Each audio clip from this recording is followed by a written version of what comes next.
رمضان المبارک میں روٹی۔ ایک مرتبہ حضرت لال شہباز قلندر رحمۃ اللہ علیہ روٹی پکا رہے تھے کہ اسی اثناء میں شہر کا قاضی ادھر سے گزرا۔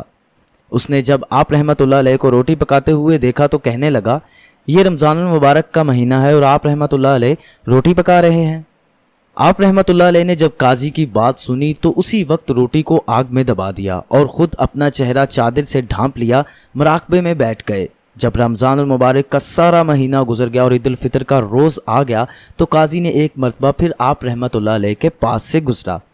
اس نے اسی طرح آپ رحمۃ اللہ علیہ کو عبادت میں مشغول دیکھا اور کہنے لگا، یا حضرت، رمضان المبارک کا مہینہ تو اب ختم ہو گیا ہے۔ آپ رحمۃ اللہ علیہ نے یکدم اپنا سر مبارک اٹھایا اور فرمایا، پھر تو ہماری روٹی بھی پک گئی ہوگی۔